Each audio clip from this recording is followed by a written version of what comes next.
Hello, good evening everybody. Learned quite a lot so far and discussed quite a lot so far about breeding sheep, improving the production from sheep, improving the genetic quality of sheep. I'm now going to say a little bit about trying to keep them alive, because dead sheep don't grow, and it is quite easy to lose a lot of the advantage that you've carefully and expensively gained if you have bad disease problems, and a lot of flocks do have bad disease problems. So we're going to look at just a little bit for the next 15 minutes or so about flock health and production planning. And I call it health and production planning because the two are, inextricably linked. And we'll say a little bit about the need, the context, the basis, and then just briefly some of the benefits. Flock health planning is all about the bottom line. It's all about better returns and an improved financial position. That's what it's about at the end of the day. Better health means improved production, lower losses. Better welfare, quality and food chain safety, that's a very important link. In the minds of the regulators, the legislators, healthy animals, healthy food. And there's at EU level, the legislation governing welfare of animals and food chain safety is under the same broad umbrella. They link them that closely, and we know that in the climate that we're in at the moment, where we know we have anthelmintic or wormer resistance, we know that we have developing antimicrobial resistance and a lot of different opinions around that. That is a very, very important factor. Better sheep, improved health status, reduce wastage. We waste a lot of sheep every year, individual farm basis and national basis. And by more involvement with sheep and thinking about them in different ways, thinking about the health and production in different ways, it improves our souls, as sheep keepers and as vets, SQPs or whatever. Improved learning, knowledge transfer, things like events like this are all part of the benefit as well. And this is a figure put together by Orally, just to frighten us, like with nearly 1 million breeding ewes in Northern Ireland. Estimated cost of ill health represent about £13 million to the Northern Ireland sheep industry. So we lose a lot of money, even in round, broad terms, high-level figure, when it comes to disease. And individual flock basis, I know a few owners who have set off down the line, trying to calculate how many lambs they lost and given up, because they frightened themselves so much that they didn't really want to continue the calculation.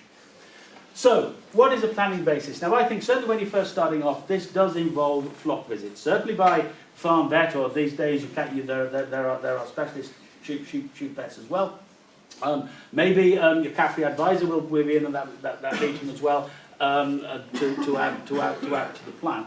But flock visits, certainly in the first 1 or 2 years, I think are an essential starting point.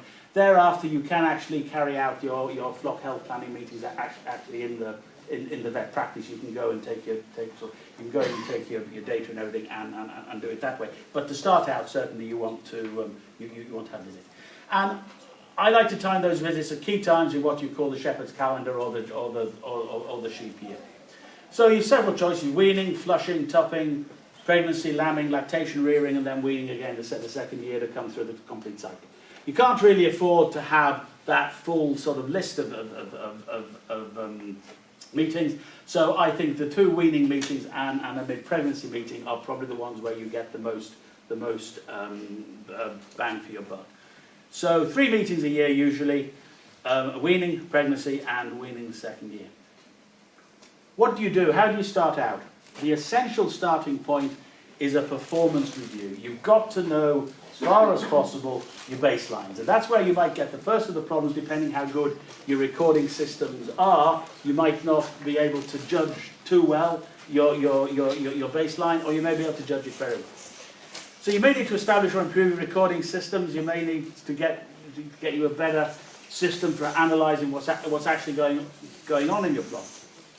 But whilst you're establishing the baseline, while you're looking at what you're doing, what you're losing, where you're losing it, how you're losing it, you identify areas for what I would call intervention. You identify areas where you don't feel you're good enough, or you've actually got comparative data with other flocks to show that you're not good enough, be these as rather nebulous national averages, or maybe you're part of a business development group that's actually benchmarking, or you're with another group of farmers and you sit there quietly thinking, I lose a few more than that, I think I better keep quiet for now and go away and look at it. And the areas of intervention, I'll say more about in a minute, those that we have found to be quite common across the flocks that participate in these health schemes. maybe a specific disease control or management problems. But you'll find usually 2 or 3 areas of the flock that you really want to improve. You then put in place a program to improve them. You decide what you really want to do better, decide how you're going to do better. Then it's very important that you come back and monitor to see what happens, and that's where your recording system comes in.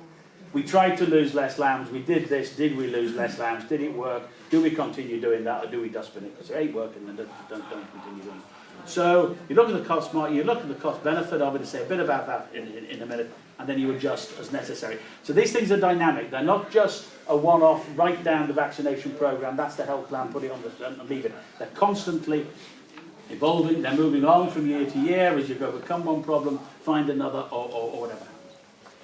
Got this in your booklets. This is the kind of production data that we might start looking for during the flock audit or finding the baseline process.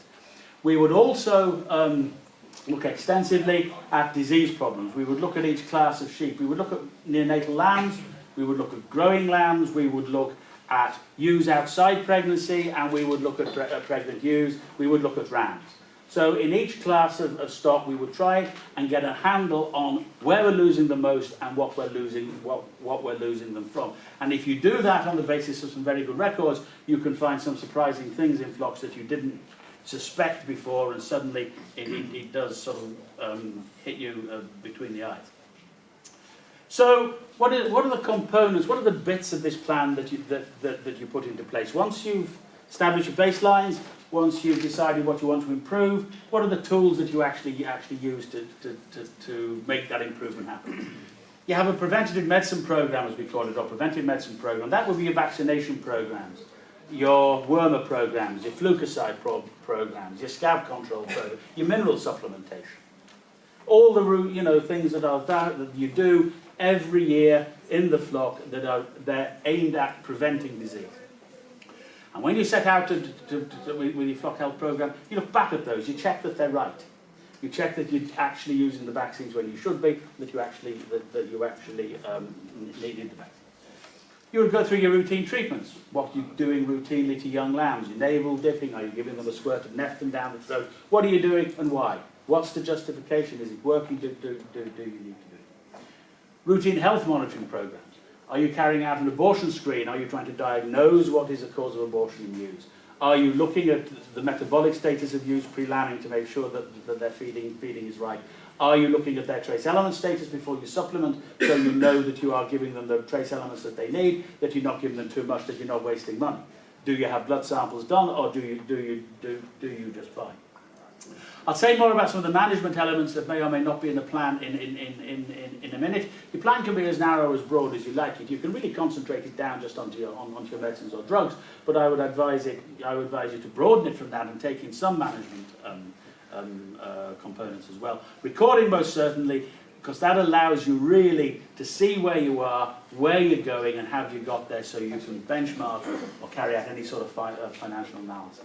And the other part of a flock health plan that you must have is a biosecurity component, particularly a quarantine component. If you're buying in sheep, you are potentially buying in all sorts of diseases, and you need to have a specific quarantine program of vaccinations and anthelmintic and flucicide treatment, scab treatment, maybe scanning for OPA as well these days. I would advocate as part of your quarantine procedure. How much management do you want to put in the plan? Do you want to make it a full health and management plan, or do you want to concentrate more and more on the health components? At least you have to have in your plan your quarantine, your biosecurity, your culling, and your scanning policies. You know, what you're going to do, how you're going to do it. And the quarantine is very, very important. Scanning is very important as well.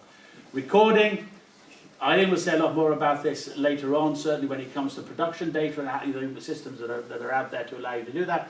Medicines use obviously is a legislative requirement through your medicines record book. Lots of ewes and lambs are very important that you know. You're never going to know exactly because you haven't got time to count it, but it doesn't have to be 100%. If you're getting 90 percent there, it gives you an idea whether you have a problem or not, and at least with a few brief notes to help you interpret things. Was it a single? Was it a twin? Was it a triplet? Was it coughing? Was it diarrhea? Whatever it was, it gives you an idea of just where you might have to start moving in. And then you can, if you want to go on, You can combine your veterinary plan, certainly with what I call an advisory plan, and bring your nutrition, your grazing management and your breeding policy into it as well, if you want. But a lot of people don't go down that line right at the start, but that's where a lot ultimately do end up. So when you start down this line, and when you start looking at the baselines, and when you look at areas that flocks want to improve, you get quite a consistent pattern when you look at sheep flocks like that across the UK. The West Midlands of England and Northern Ireland, what do the participating flocks want to do by and large?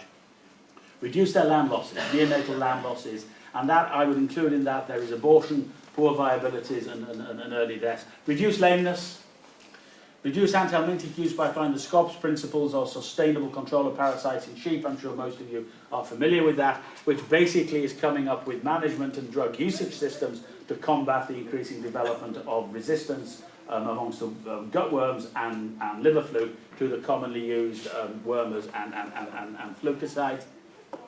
Reduce mastitis, that's everybody's kind of sort of holy grail, and nobody knows how to do it, but everybody puts it down and prays for a breakthrough. And improve grassland management, and there's quite a lot, we're not covering it tonight, but there's quite a lot going on, a lot of interest in grazing systems for sheep as there are in cattle, and the refinement of the same. Ensure records can be kept of the effect of the interventions, and it doesn't really matter how you keep your records. The guys who were participating in our program had their records written from everything from the record books that were provided as part of the flock health plan, to their own diaries, to fully electronic data capture systems that allow them to sit in an office and look at the screen.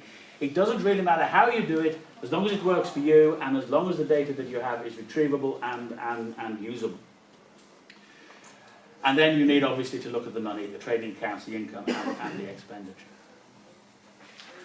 So there's a lot more to come out of this project yet, and it'll come out over the next few months as we get time to burrow down deeper and deeper into what we found.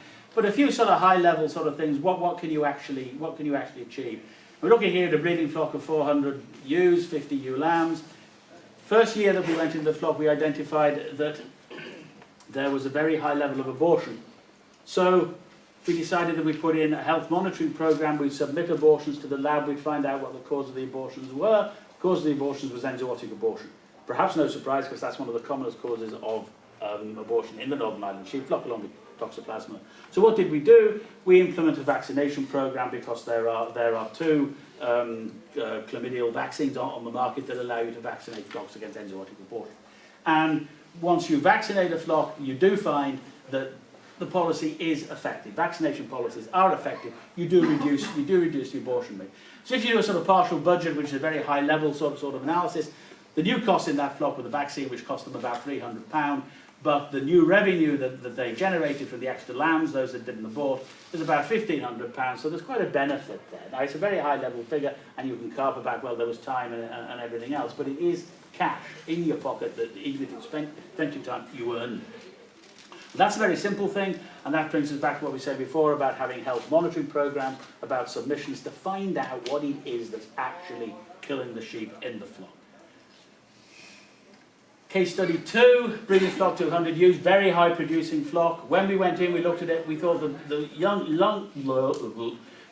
lamb viability at 10.6% birth to weaning was too high for a flock that was aiming at that sort of levels of production. Too high anyway. I was talking about wastage of sheep previously. Too high. Year 2, I'll tell you about the interventions in a minute. We brought it down, lost birth to weaning of 3.7%. That's more like it. That's starting to get to the stage that I think, yeah, we're doing quite well there. I think that's quite a good figure. And the partial budget, well, there was some cost extra feed, because we identified that there was a protein problem in the ewe diet, which we reckon was probably going to reduce colostrum quality. If you reduce colostrum quality, then of course you will get an increased neonatal lamb loss. And the other thing we did was we rejigged the Clostridial and Pastorella vaccination program, because some of these lambs were growing so quickly they were actually dying of Clostridial disease at an age when you might have expected them still to be protected, the vaccination we used. But what we did was you have a lambing spread of about 5 weeks, and you give a pre-lambing boost for about 6 weeks pre-lambing. All we did was give the pre-lambing booster to groups of ewes, the early, the middle and the late lambers. So you didn't have the problem that everybody got their pre-lambing booster at the same time, but the latest lambing ewes were probably 3 months after that booster before they lambed. They didn't get the full benefit of that booster and passed it on to their lambs, and that's one of the reasons why we were getting clostridial disease losses in this flock. So we're doing things fairly simple by having the diet rejigged, by getting the protein in the diet right, improving colostrum quality, rejigging in the vaccination program. We managed to achieve, you know, a good result, and it's consistently good. And that earned us a bit of cash as well.